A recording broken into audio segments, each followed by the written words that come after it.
Welcome to Confessions of a Cyberpsychologist. Today I'm chatting with Erick Miyares about the psychological impact of technology use in cyber warfare.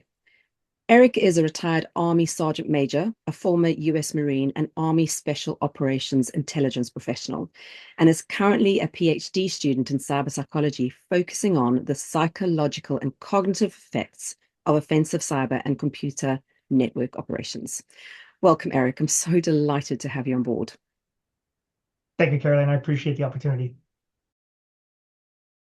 Erick, before we get chatting about your PhD research and your work, can you tell me a little bit more about who you are and what the pivot point was that sent you down the road of cyberpsychology? Excellent. I appreciate that question.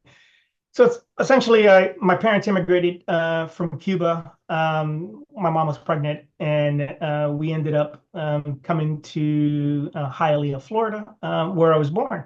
And I was essentially raised in a Cuban culture. By the time I was 18, I realized that the streets of Miami were pretty rough. And I wanted to join the military, move out, and sort of give back to the nation that welcomed us with almost open arms. So I went and joined the Marine Corps, did infantry for about 6 years, and then around 1997 decided I wanted to transfer over to the Army and pursue a career in intelligence. And so that was sort of the beginning of sort of dabbling in technology and in this high cognitive work. And during that process, I was able to earn my bachelor's and my master's in cybersecurity during the global war on terrorism, which was not easy.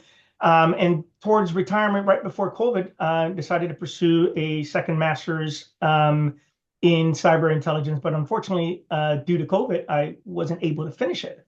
And I remember my young son at this point was 14 years old. Was excited because I was no longer traveling, but now I was highly engaged in school at home, and I couldn't finish my master's. And one day I'm here in my study, and he comes to me and he's like, "Hey, Dad, when are you going to finish your PhD?" And I was like, wait a minute, I don't remember ever talking about a PhD directly to him, and that sparked in me this sort of, I think this is what I want to do. If I have my 14-year-old asking me about accomplishing this goal, then I need to do it. And you are the 2023 Tillman Scholar at the Pat Tillman Foundation. Can you talk a bit more about this and what you do with the Pat Tillman Foundation? Absolutely. So first of all, it's an absolute honor, and I am humbled to be among, right now, there's 1,000 Pat Tillman Scholars since 2004, excuse me. And so Pat Tillman was an NFL player that right after September 11 decided he wanted to join the military. Joined the military, and sadly in 2004 was killed in Afghanistan. Shortly after, his family and the rest of his community stood up the Pat Tillman Foundation, which honored Pat's incredible career, his drive, his motivation, his love for education, and then established this wonderful Pat Tillman family of scholars. So your PhD is funded by the National Defense and Science Engineering Graduate Fellowship through the Army Research Office and focuses on a very specific area, which is the understanding of the cognitive and psychological impact of technology use by those in special operations, especially in the area of cyber warfare.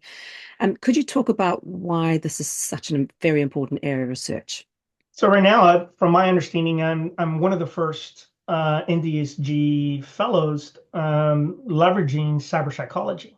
And in particular, the NDSG, as you pointed, does fund my research. And so in 2022, I had to apply. And essentially, you're looking at the military's requirements for future research. And what I had leveraged was two specific research groups. One was from the conventional Army that had requirements on cognition and certain other cyber requirements, and within special operations as well, cognition. And so when I put my application in, I said, hey, I think we're missing this aspect of understanding the cognitive and psychological adverse impacts on cyber operators, and in particular, those that work within special operations. And fortunately, I was awarded the fellowship, which funds it and provides me access to a community of other researchers. And you spent 29 years in the military, with 23 of those years engaged in intelligence work. And the layperson might imagine warfare being a very physically demanding role, but you spoke in one of your blog posts about the kind of intellectual, emotional, and psychological impact of the work you carried out. Can you tell me a little bit more about how your role in intelligence was emotionally and cognitively draining? Absolutely. So yeah, 29 years. As I mentioned at the beginning, those first 6 years were actually in the Marine Corps, and that was predominantly in infantry work. At that time, this was before September 11, so this was in the reserves. So yeah, it was jumping out of airplanes, doing a lot of physical tasks, always focused on sort of the mindset of an infantryman that can be or a Marine that can be deployed around the world. And then when I transferred to the Army. Fortunately, I was able to go into intelligence and first started the career as a linguist. So the military actually taught me how to learn languages, which was great. And then the follow-on training was in specialized technical intelligence. And so this is around like 1998. Went to the first unit, which was in special forces as a support intelligence professional. And then later on, I would move on to a unique organization that I would then spend the next 20 years. And that was a combination of still doing very physical operator type work, but as well as high cognitive work in the intelligence field, which was around languages, was around learning technology, it was learning tradecraft, it was constantly consuming large amounts of information and working with some really highly technical equipment, if you would, from equipment where we listened to voice conversations, and then we moved on to learning, emails and radio frequency finding.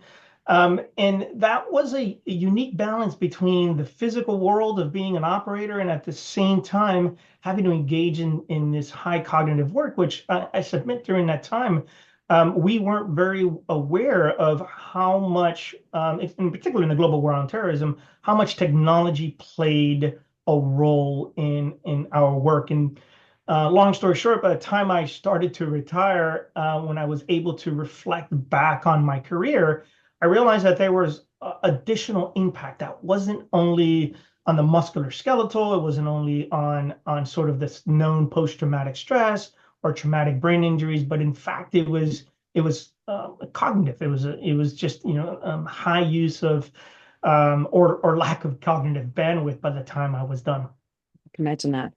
And it sounds like it's an all body, all brain experience, which is kind of it's one thing having really cognitive role and another thing having a really physical role, but actually having a combination of both has an additional strain on you as a person and as a human being, really.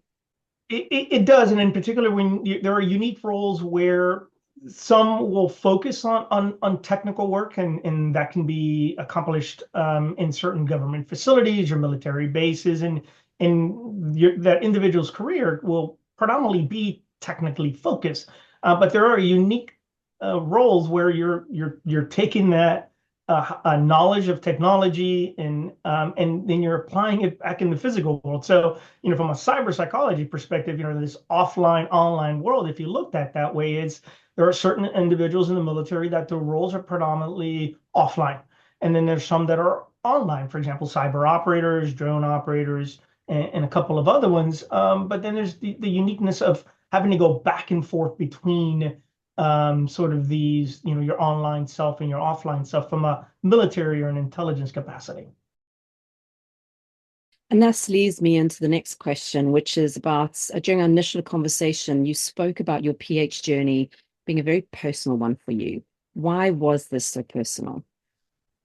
So it was really personal, and it stems sadly from the suicide of two of my friends, and many of our teammates, and it happened just as I was retiring, and it was a reflection point.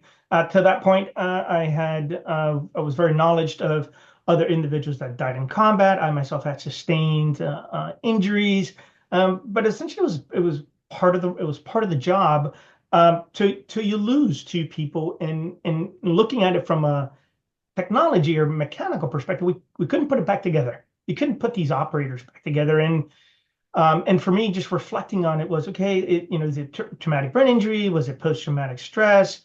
But then in reflecting later on, it was, well, maybe it was attributed to this high cognitive work that we did, this constant immersion of technology, languages, and all these other things. And so that became really personal. And in combination in 2019, as I was getting to retire, I was fortunate to go to the National Intrepid Center of Excellence for Traumatic Brain Injury. It's a month-long program. And essentially, they just diagnose you from a multiple disciplines, not only for TBIs, but all the way from teaching you yoga to music to mindfulness to looking at your blood. And in there, I learned that I was out of cognitive bandwidth. It was one of the first things that one of the neuropsychs told me. He's like, "Hey, you're out of it. Between the bumps and bruises and between this high engagement in this work that you've done, you're tapped out," which essentially could lead to post-traumatic stress, which could lead to suicide ideation. Again, and that was when I got that diagnosed, that became very surreal for me. And lastly, as I was exiting the military and started to do some initial research, as I was doing veteran advocacy and trying to kind of share my story and understand not only the physical world, the bumps and bruises from it, but this unique cognitive work that we really don't talk about in the military, and found some illuminating papers, which will then would set the course of my PhD journey.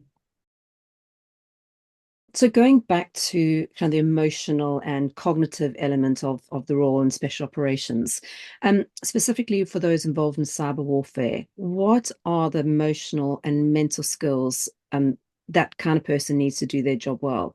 And how does this work directly impact their cognitive and psychological well-being in the short and long term? So interesting. So for DoD, or for the intelligence community, we have cyberspace operations, and then I'm going to give you like a quick caption of like 25 years, right? So there's multiple things that have evolved in cyberspace operations. So offensive cyber operations is more of what we relate to what the military does, and also what the intelligence community did was computer network operations, sort of the I'm going to go steal secrets from our adversaries, where the offensive would be I'm going to go take down a tank or a server. And so from the intelligence side, it is culturally part of you're part of an organization, and you're understanding that that's what that organization does. We go and we steal secrets, and we bring them back, and there's a uniqueness to this. And then when you look at it from essentially from a military or from an attack perspective, you are now engaging in warfare through online, right? Through a keyboard and a mouse and a monitor.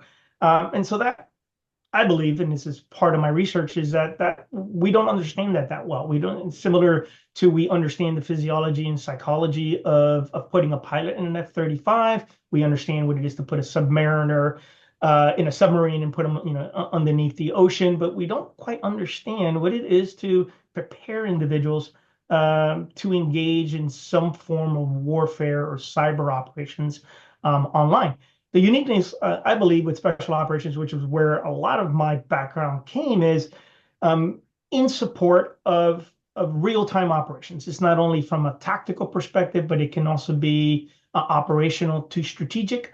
And in many cases, because of sort of the world of special operations, is okay. That's great. We're doing cyber operations, but let's take it forward. Let's take these technologies, these capabilities, and let's do it in a combat zone or a non-permissive. So you are essentially trying to develop or create individuals that have a special operations mindset with their own unique skills. But now you're taking, again, something that has traditionally been known to be conducted in sanctuary cyber operations, and then merge them and do them forward. And so for me and for those that I worked with, that was a very unique emergence into sort of this world.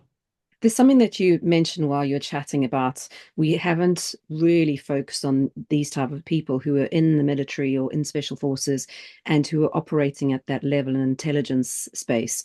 And I'm kind of guessing part of that is we just have this mindset of you go into the military, you know what you're getting into, just crack on with it, and not actually thinking about the psychological impact of it. Because we kind of think about in the war zone or in the field, you know that there's stuff that's going to happen and there's physical pain and there's boredom and there's whatever else goes on there and all the stress and anxiety that comes with that. But we don't really think about what happens behind the scenes, and we kind of, I'm guessing, slot those types of operators in a similar field to if you're in a corporate environment. You're sitting behind a computer. What on earth could go wrong?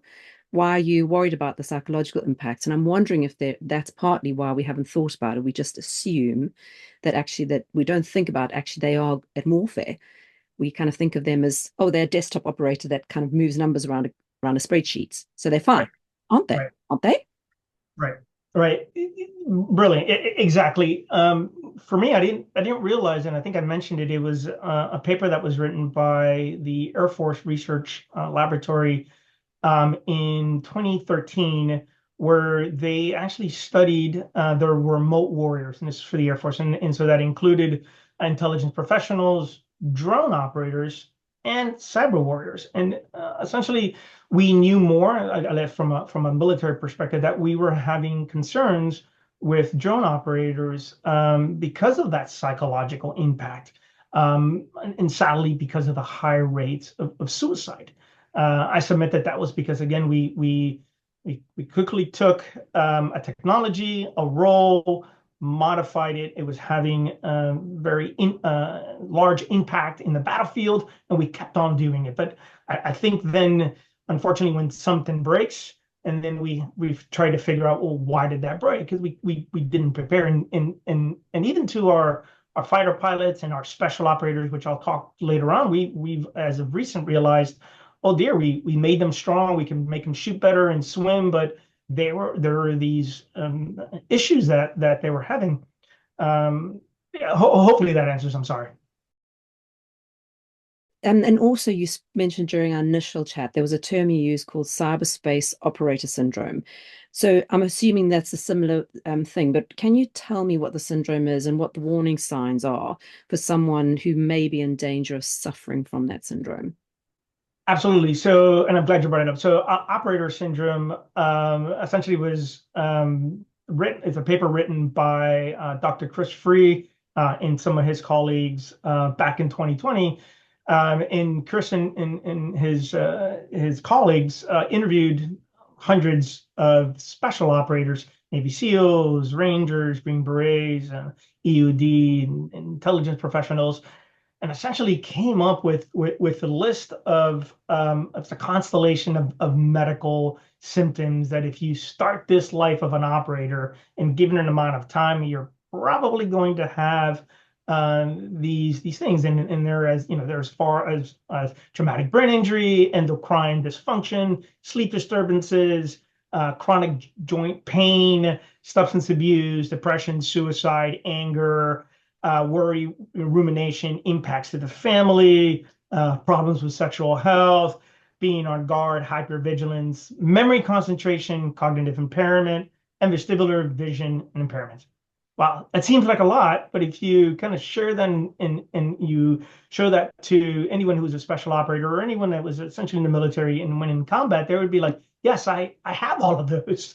And it's actually, it appears daunting, but it's actually kind of relieving to be able to point something and say that was the toll of the impact of my service. It's great for self-reflection. It's perfect to be able to go to a medical provider and say, because of my role, here's what I have, and as well as for family. Now, I had just about all of those, but they were still something that was troubling me as I retired.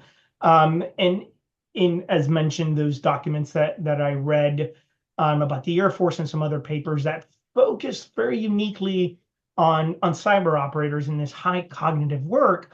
And within those research papers, then I started to see this cognitive workload or this overload or just all of these very specific to working behind a computer, which were then not necessarily in operator syndrome. And so bottom line, I decided what I wanted to do is go, well, how do I then categorize individuals that are in this high cognitive work, maybe drone operators, because there's a lot of research, and then cyber operators, so we can have our own grouping, and essentially just developed in the conception would be Cyberspace Operator Syndrome, which is a lot of what my current study focuses on, is gathering that information through my study or my literature review of what's already been established of the impact to those involved in cyber operations, and or very similarly to those involved in cybersecurity, which, it's all over the internet of how cybersecurity professionals suffer from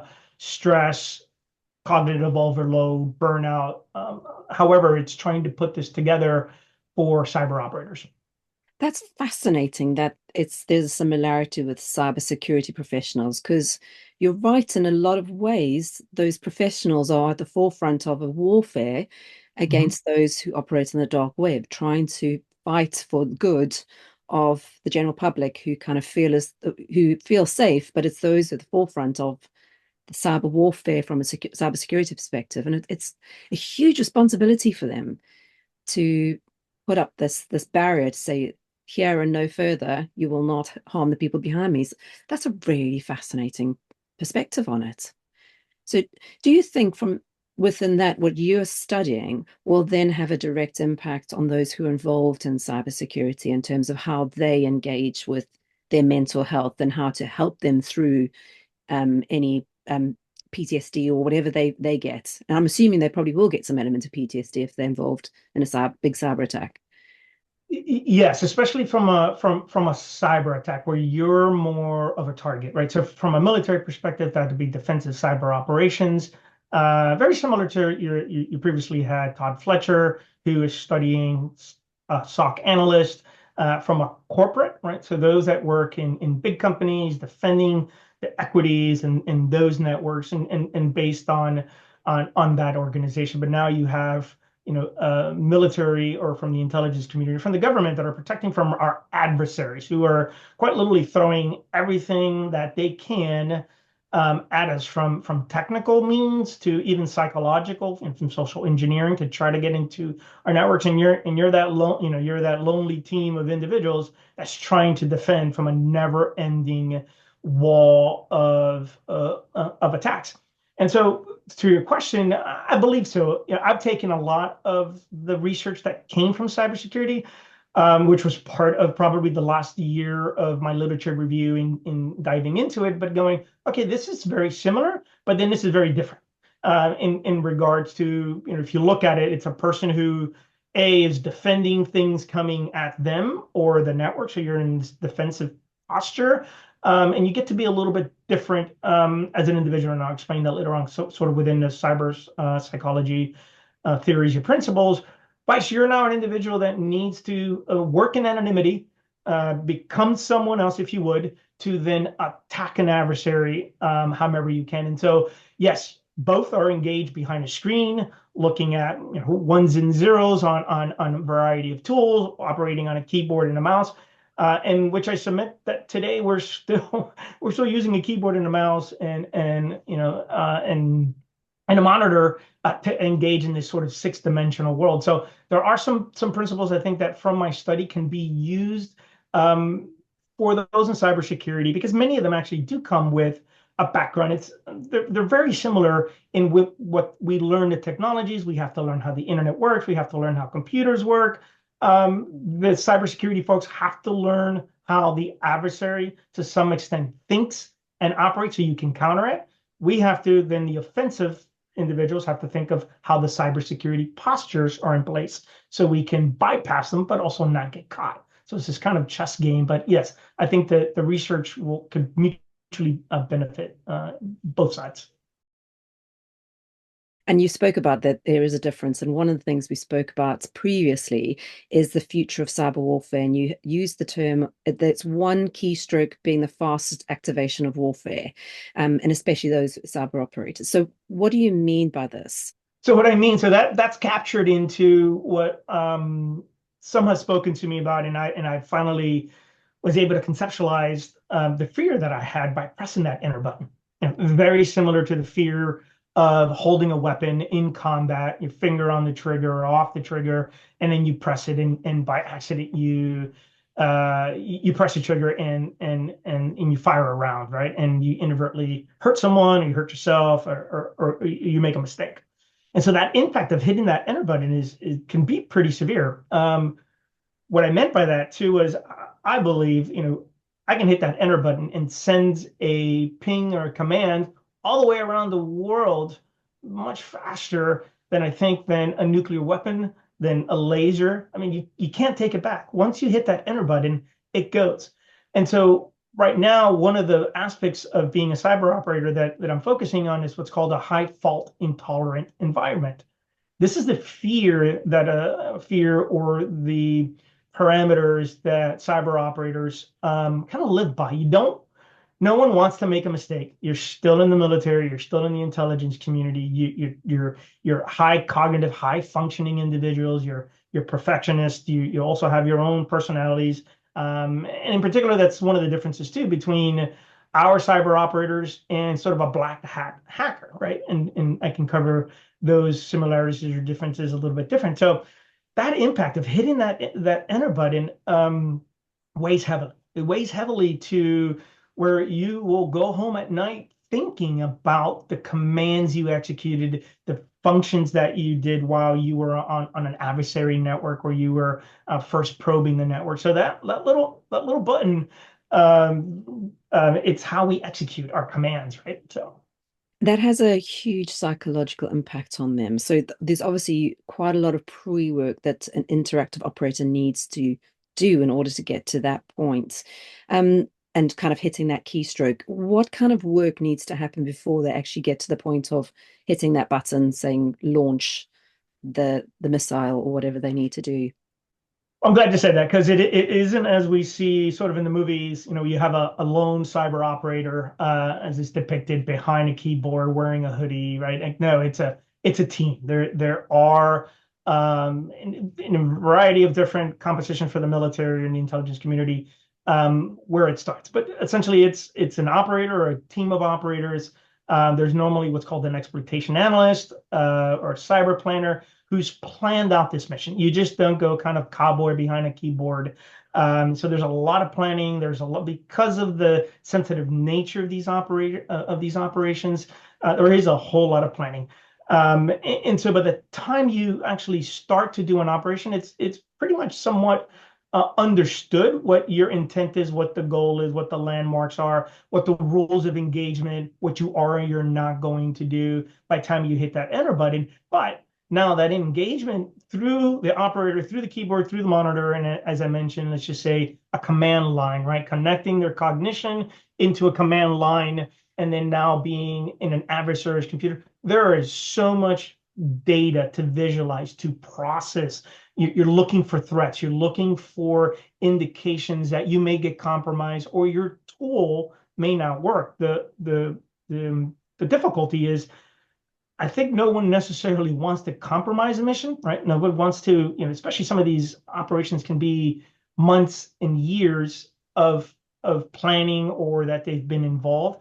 And also these tools are very unique and they're very expensive. And so if you hit that enter button as a team, right? So there's some metacognition. How does the team think together? How do they as a team understand the risks? And if you hit that enter button, and you make that mistake, you're probably going to be thinking it about at night. And then so those are some of the other aspects of sort of cyberspace operator syndrome, is that rumination. What did I do? Because they're perfectionists, they're always thinking sort of in the matrix. By the time, I submit that a lot of the operators leave the keyboard and start going home, their minds are still in that operation of thinking about what they did. Did they do the right command? Did they really interpret what they saw on the screen? So there's a huge psychological impact. It is very similar to an infantryman having to defend themselves or take out an objective. If I kind of relate that back to kind of the corporate environment. And those who are listening to the podcast or watching it might kind of say, well, I think about my work when I head home. And I think the difference is that when you work in a corporate environment at a desk behind a computer screen, lives aren't at stake. And they aren't you aren't destroying people's homes and their livelihoods and people. So I think there's a massive difference between the two areas, but there's I can kind of get what you're saying in terms of the rumination. A lot of people think about work when you're going home because you've spent the whole day thinking about it. So you just ruminate about what you're doing. But it's on a completely different level when you are operating at that interactive operator in a warfare context. Yeah, and I was meant to, in the cybersecurity world, depending the individual, depending the culture of an organization, right? Like Todd Fletcher's is focusing, or his research is, well, why do some SOC analysts just don't care when they see the alerts? Are they just burnt out? Why is it that they see that the lights are flashing red, indicating danger, and they're just kind of burnt out? I think for most part, cybersecurity, it's a huge investment. It's a constant landscape. You just don't go to school and you're done and you understand the trade and you kind of get better OJT. I would say that most cybersecurity professionals are constantly learning because technology is always changing. Just the technology itself, in what you may be an expert in routers or in switches or in databases. Well, that technology is getting upgraded, so there's always going to be bugs. There's always going to be something inherently wrong going on it. And then you have an adversary, a cyber criminal, who's trying to get into that network. And so you're also, because you're human, you're also trying to think, well, what did I do wrong? What did we misconfigure? What didn't we see? I submit that they come to work. They're also, inundated in that life and what may be going on in that organization, and then having to go back and many of these individuals, as part of my study and others that have been shown, that you're done with work. By the time you get home, you eat, you spend some time with family, and then you're back on the books. Then you're back online studying and on the blogs because you're trying to get better. And there's this sort of never-ending spiral of trying to get ahead of the technology and get ahead of the average. And I don't think you can easily just turn that off. Yeah, we need to be nicer to our cybersecurity people and corporate. Be nice to them. Bring them cake. Give them a hug. Give them a hug. If not, bring them cake. There's a concept that you said is an essential part of the work, which is the extended mind, where a person is almost mentally disembodied through the engagement in their cyber-based work. And in some ways, we can all relate to this experience in terms of getting lost in an endless social media scroll. But obviously, this is different. There's a different psychological risk for those in cyber warfare. Can you talk a little bit more about the extended mind and what the impact this would have in or on interactive operators? No, brilliant. Thank you. That is something that I finally stumbled across as a PhD student, right? This never-ending research and going down these rabbit holes. And maybe about 2 months ago, after rereading this book about 2 or 3 times and highlighting it, at that point in my research, I'm like, okay, I see all the studies, either military studies like the ones I mentioned from the Air Force that have said, yes, occupationally, cyber operators get burnt out. They have psychological because of the hours and the shifts and maybe being sitting so long and being stagnant. To the occupational, maybe their leadership doesn't understand what they do. And so there's organizational sort of psychology that impacts the operators. And so that's pretty well understood. And I said, okay, I got that. So that's a good part of my research.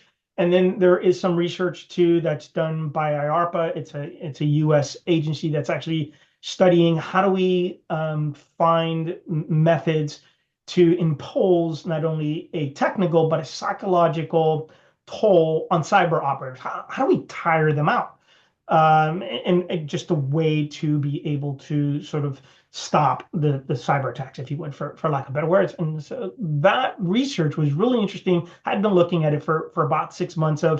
It focused on cognitive biases. How do we understand an individual's cognitive bias and how do we interrupt that? how do we understand an operator or a hacker's decision making, and then how do we, I said, okay, but that isn't the, how do we understand how does an operator engaged in cyber operations online?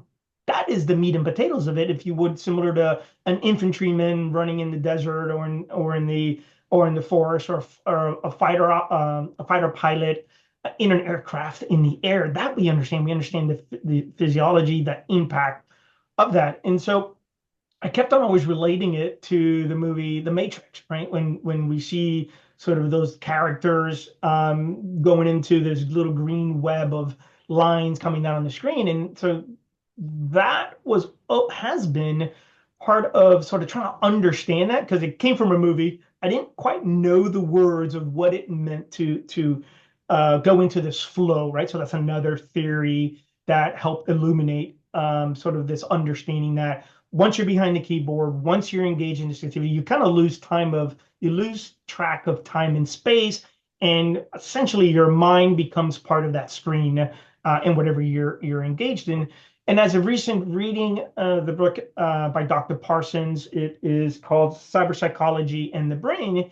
He had a section on there when he starts to explain from a cyberpsychology perspective, extended mind, and putting and tying that to technology. So essentially, it is how we, outside of our brain, extend our cognition with tools. So the calculator, paper, even our fingers, when many of us use our fingers to count. Well, why are we doing that? Shouldn't we be able to do that inside of our minds? But so this extended mind theory. And I said, okay, well, let me see how that, in just thinking through the process, how did that apply into cyber operation? And it was just kind of one of those aha moments going, this is it. This is what it actually means when a cyber operator, his tools, again, his or hers, are the keyboard, the mouse, the screens, and then the cyber tools, which married up with extended mind.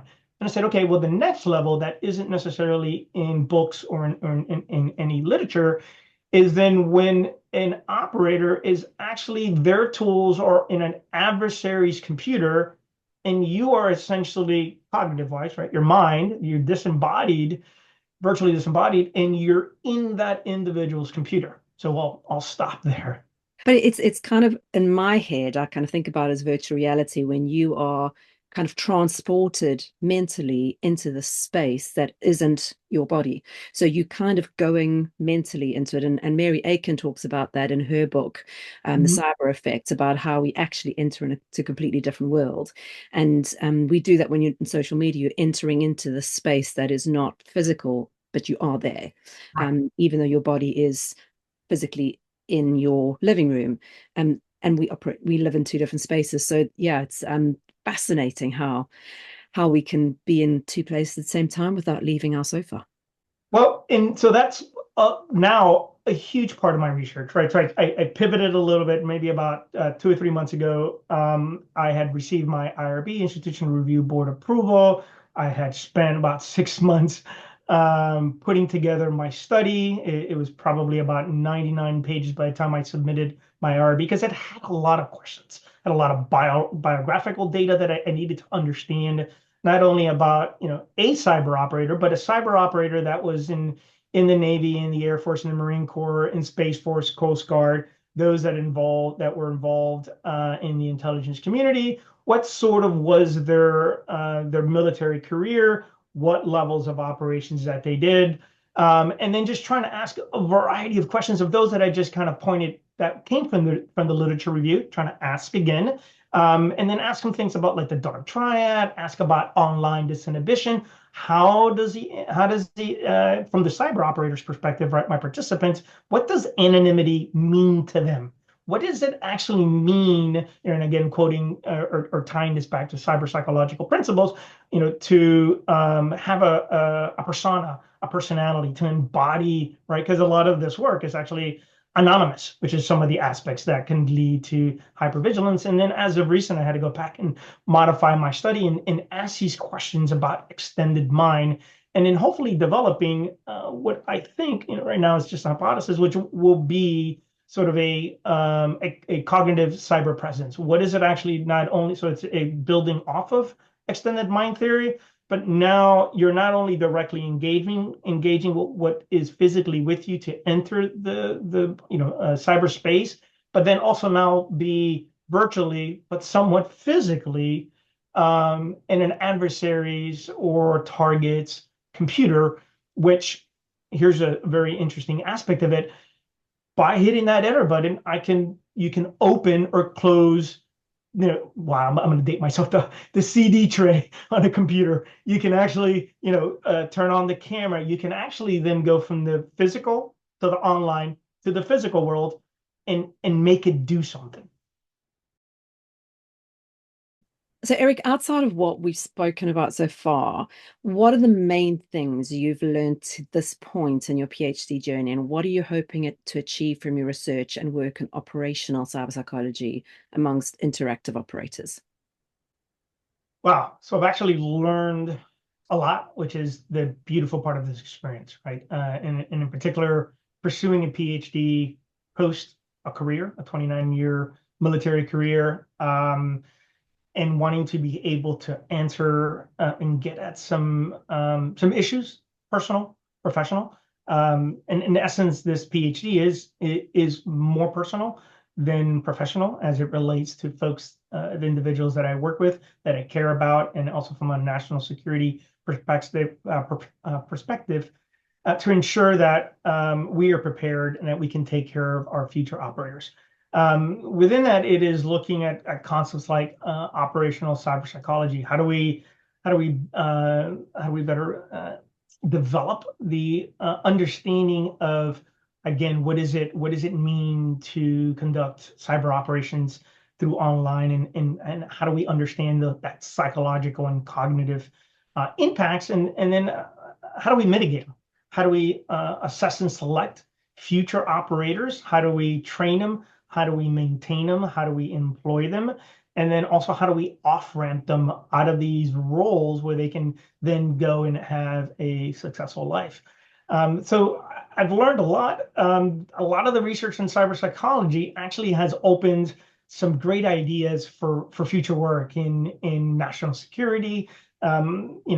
Having a 19-year-old, I still see my son coming up and down the steps on his phone, and I'm still looking at the principles of psychology and cyber psychology to go, what is making this young man not be able to get off the phone? So there are some of those aspects that I'm interested in, and also I think I had mentioned it, like an insider threat. So how do we understand why is it that certain individuals do some potentially heinous, egregious crimes online, and how does that anonymity, how do these factors of engaging with cyberspace bring that out, and how do we mitigate it?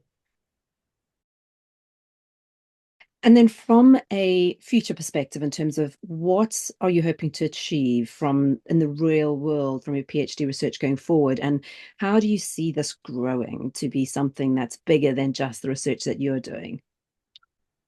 That's a great question. So hopefully we can, the DoD can look at, similar to we have operational psychologists. How do we potentially hire or expand the understanding of our psychologists in cyber, right? Not that everybody needs to be a cyber psychologist, but I think in regards to, first of all, in cyber operations, if we're going to have support services psychologists all the way from how we assess and select them, to how we maintain them, to how we have psychologists be part of our operations, understanding the risks and the trauma that may be involved, that maybe we can further develop operational cyber psychology. Actually, Dr. Jason Spilliera, he's actually on my committee, wrote a paper called Operational CyberPsychology, adapting models from special operations. And so he initially came up with this in 2020.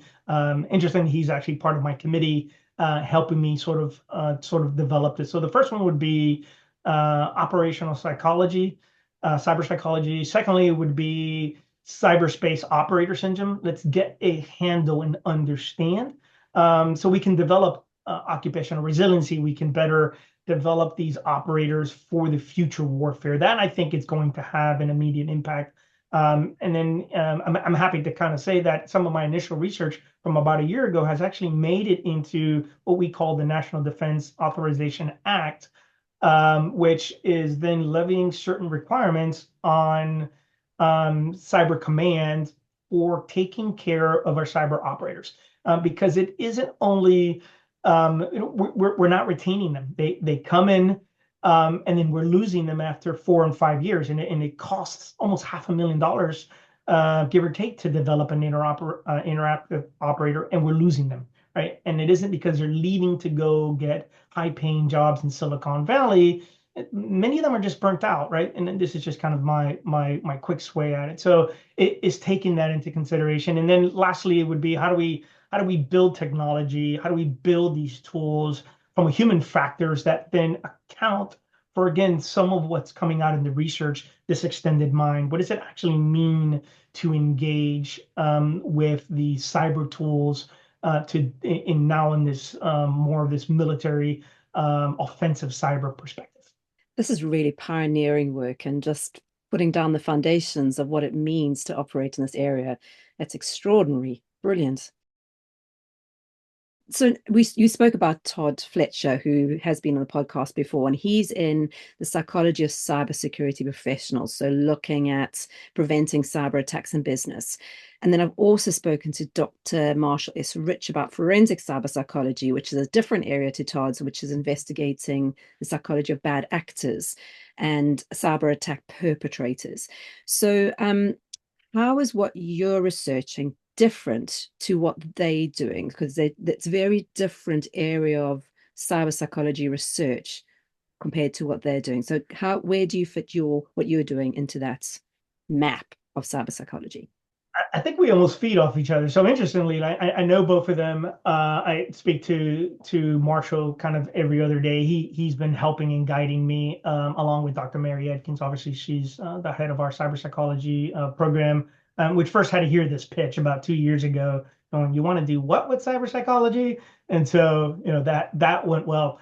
I would say it almost makes like a pyramid, right? It's a perfect intersection. So Marshall and Melissa, she's another student from CapTech Technology, understanding cyber behavior analysis. Why and how do hackers actually, what is their motivation? Why do they do it? How do they do it? How do their personalities impact their decision making? And so the opposite of that would be, how do our operators, how do they, how do they think? What is their personality? So I've actually taken a lot of the research from many other amazing researchers, but to be able to pick up the phone and call Melissa and call Marshall and go, what did you focus on? So I can see the similarities, what techniques did you do? And then being able to go, okay, well, this is completely different. The motivations are different of a hacker than to someone who swears an oath, to their nation to defend and to do these sort of operations. And then for Todd's work is very similar, where he's looking at the dark triad, the personalities. Well, again, hey, what did your research illuminate on the individuals that are actually defending, right? And a lot of that research is, well, how do I look at our individual? So it's kind of like we can feed off each other, and we can augment, and hopefully that's what this research that's being illuminated, and it's going on in other places, that we can move this forward, right? But looking at it from a cyber psychological principle rather than like an IT or a cybersecurity perspective, and going, okay, some of us with the background and the experience, we're going to kind of come over to this side of the fence, which is the unique part of, maybe I should have started with that, is that because we come with hands-on experience, we come with problems that we want to solve, it really helps drive our research. Yeah. And I think that's really great for all three of you, is that you've had that background and you're coming from a practical perspective, and you've got questions and you can see the gaps, and you're going, actually, this is something we really need to work on. It's not just about the theory. It's not about just doing a PhD. This is about finding a solution and having a passion about finding that solution. And it sounds as though all three of you, and actually lots of other people in this field, are looking at it's like a prism of a diamond, really, or saying this is a different angle we're looking at. And between us, we should come up with some really thorough research and ways of seeing the world from a cyber perspective, and especially when it comes to cyber attacks and cyber warfare and forensic cyber psychology. So Yeah, and it's fascinating 'cause as you mentioned really briefly, there are so many other researchers, and so the neat thing about doing a PhD late into a career is that, long story short, I can just pick up the phone and call a researcher, right? So I've actually made friends and acquaintances with researchers from Australia, from Spain, from Italy, from Norway, from just finding their research and going, aha, like what were you thinking? What were you trying to solve? Why were you going down this proverbial research rabbit hole? And let's talk, right? And then let's share it. Let's kind of feed off of each other. So all the way from, there is another researcher, I think out of Italy or Spain, where they're putting probes, right, biofeedback devices on essentially an operator, a user who's playing Tetris, but also understanding sort of flow and what is, this cognitive connection to this game. How does it impact them physiologically? Because that's another part of this research that some are also studying, is the physiological impacts to this work. Just because you're sitting behind a computer, yes, your body hurts because you're maybe sitting in a chair for too long, or maybe it's not the position. But that stress, that cognitive load can also increase your heart rate, right? So there are some other researchers that are going, hey, we're studying what is that physiological response to Facebook, or being in VR or engaging in warfare. So it's just endless, I think, and it's kind of a beautiful thing to be able to start seeing, this younger generation of researchers in whatever points of life that we are, reaching out to each other and sort of helping one another move forward. And you've spoken briefly about some of the different careers that you could possibly do in that spin off from operational cyber psychology. But what other areas do you think you could do? Are there any other things that you can think of that others who going into this area or wanting to go into this area can do, and about supporting interactive operators? So for interactive operators, I think it's my research is going to just, as my chair told me, hey, don't try to solve all the problems. Finish your PhD, have a sticky list of things to do. One aspect of it, which is actually part of someone else who was very key in my research, Dr. Dijkstra. He used to work at the National Security Agency, and he had a paper that was also very illuminating. And in there, he spoke about, because he, in fact, was also an operator early on, talked about the physiological side of it, right? So I've only focused somewhat on the psychological, on the cognitive, and somewhat on the occupational side. What does it mean to be an operator in the military? I still think that can be researched. It's more of the occupational side of it, organizational. And then, there's also this physiological aspect of it. How do we ensure that, the individual's body, in correlation with the mind, that we look at that. So there's some physiological aspects, I think, that can also be looked at. And then there's, I believe that the next future in cyber operations is going to get even more complex, right? We're not only looking at conducting these operations and going into a server and bringing back documents, or looking at how do I destroy potentially an enemy's tank.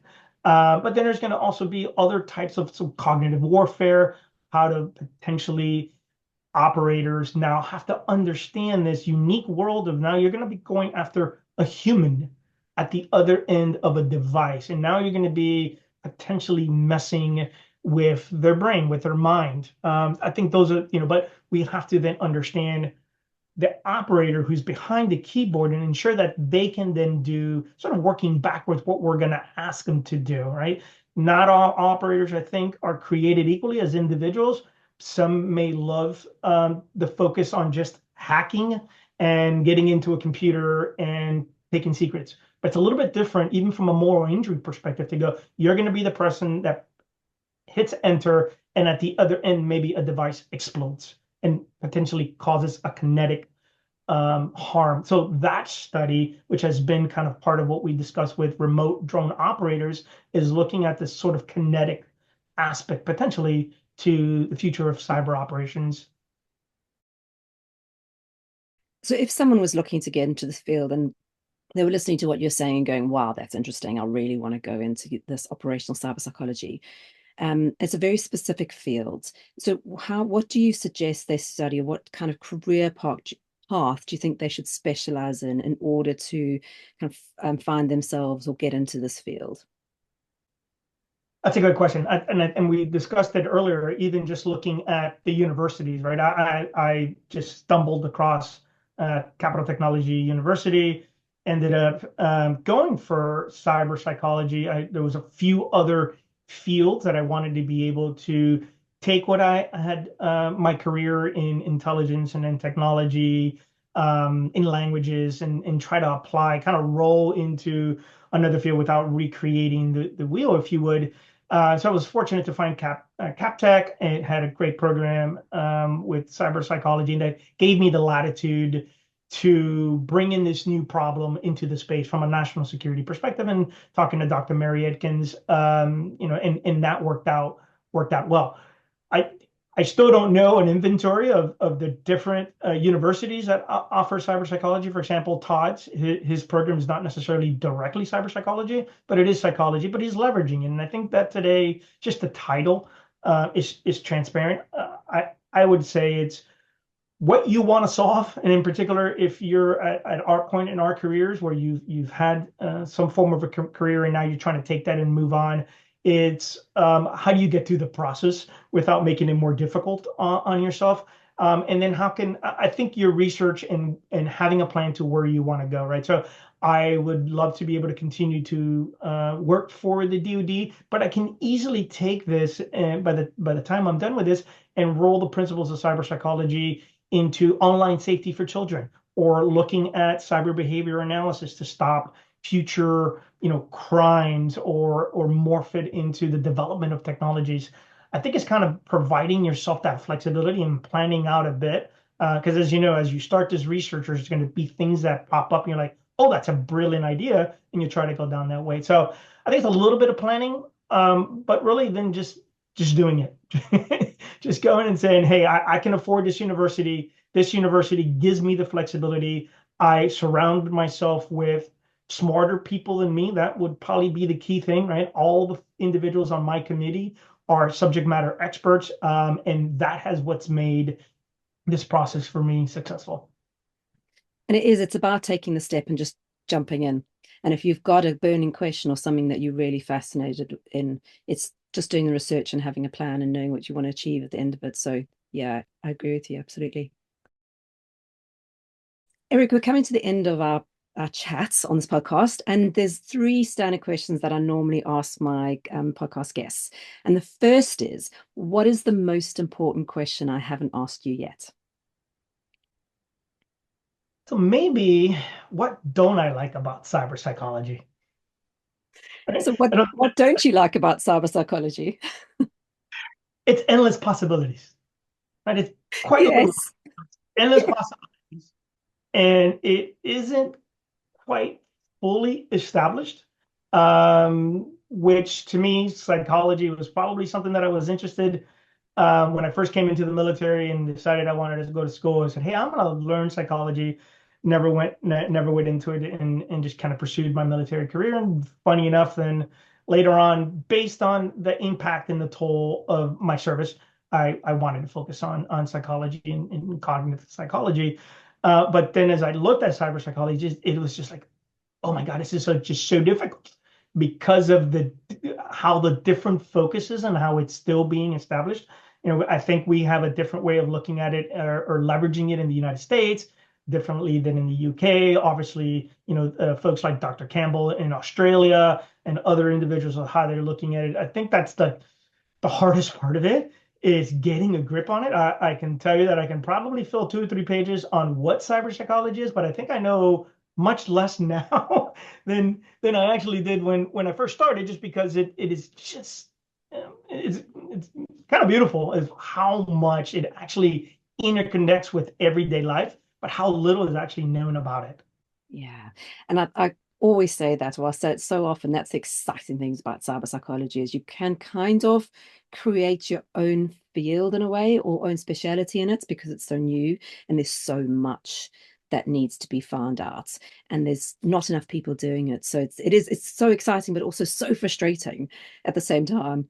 It is, because depending what you read, and sorry to cut you off, and I think you've had a guest that spoke about it, it's not only depending the definition, it's also that intersection of human behavior and technology. And that's the one that I gravitated towards, which was not only online, which not only social media, was not only Facebook, Tinder, 4chan.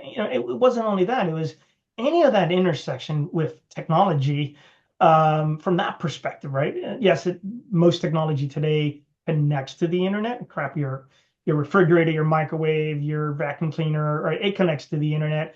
I think that's the neat part of it is, and that's allow folks to go, okay, well, I'm maybe looking at that psychology side of it, but this aspect of technology, for example, artificial intelligence, there's some amazing research that's coming out from, where do we really group artificial intelligence? Is that cyber? It doesn't matter. It is, how does a human interact with AI? And then let somebody move forward with that research. And I think that's impactful. Is, again, how is that engagement with Chat GPT? How does that impact the human behavior? How does it, so that's fascinating research as well. Absolutely. And then the second question is, there's often a frustration among cyber psychologists around the media misinformation, and we journalists often take academic findings and kind of distort it or change it slightly to foster clickbaits, create moral panic and negative social narratives around digital technology use. Do you think the media is getting better or worse at accurately representing sound academic findings?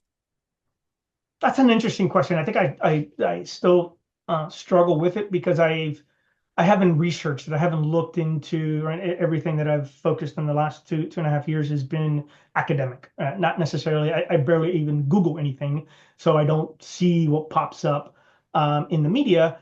But I have looked at certain documentaries, right? And I would say probably, it's how the term hacker has, in many's eyes, first thing you hear is hackers. Well, they're a criminal. Well, not necessarily, right? Like, and so even in my study, the beginning of the study actually asked that association of an interactive operator, someone in the military, how did they associate with being a hacker? That creativity, that curiosity of how things work. But the media has, then, if they don't use the right term and to say it's a criminal cyber organization. It's a criminal, someone who's breaking the law for money. And that, I think, that's troubling, right? Where there are individuals, young kids today who are like, well, I love the curiosity of technology. I want to understand how it works. And then if the media goes, well, the hackers stole, they're attacking you, it's not necessarily the hacker, because most of the cybersecurity individuals trying to protect you associate with being a hacker. And that's a good thing. Well, what we're looking at is then those that fall into the group as black hat hackers, that are criminal organizations, or the various different terms. Those are the malicious intent behind that curiosity and exploiting those vulnerabilities. So I think when the media automatically goes in pulls and says, well, the hackers dark triad. Okay, wait a minute, slow down. Just articulate what you're trying to say, that it is a criminal organization, or it's a youth who is fascinated by hacking or by online games. I think you had a previous podcaster or a couple of them speak about online gaming and the reality of what an online gamer is and what they're not, and some of the benefits of probably embracing the positives of hacking online gamers, but also understanding that there's some negatives. So I think it's the media's responsibility to be clearer on the terms of how we do it, because it can be dangerous. Yeah, and it's about using the right terminology, and there's a lot of nuances that we kind of become familiar with the cyber psychologists, and I think the media has some element of responsibility of understanding those, and they don't. They just use a broad brush term to describe something, and then the general public who don't know as much and kind of take their word for it and just take this on board, and it creates a lot of moral panic. And then suddenly in Australia, you've got this ban on social media for anyone under 16, and it's actually not all that good for you. So there's a huge responsibility that journalists have to understand those nuances and what those terms mean and stuff. So agree. So the final question, Eric, is do you have any cyber psychology related books, and particularly around your field that you're currently studying and researching? Are there any cyber psychology books or related books that you would recommend to those who are listening to this podcast? Yes. So the first one that I read was actually by Dr. Mary Edkins, was Cyber Effect. That was the first one that I was able to read to get this understanding of what cyber psychology was. And then from an operational perspective, right, how she used cyber psychology, forensic cyber psychology to, attempt to look at crimes, right, at cyber crimes. And that for me was easy to relate to those examples. And so that was a good introduction while I was also looking at podcasts or reading literature review. There are several. I think I have bought in more books than I can physically read or highlight them. But the second one that was the most impactful because it helped me get to where I'm at in the research right now was Dr. Parsons' Cyber Psychology and the Brain. And so this one, I need to talk to Dr. Parsons and go, what were you thinking? How were you trying to research of how something on online impacted a certain part of my brain, right? And that one was eye-opening in two perspectives. First of all, was because he covered extended mind theory and how it related to technology, and then from that, I was able to get that aha moment, and it drove my research. And then secondly was how did certain interactions with online or cyberspace impact the brain in certain regions of the brain, which I am not even going to attempt to speak about. But for me, it related to, at least for the military, those who have had traumatic brain injuries, or there have been studies where the same MRIs that I sat inside for looking at traumatic brain injury have also been used to look at those that have internet disorders or gaming disorders, and they were able to find certain regions impacted by that disorder.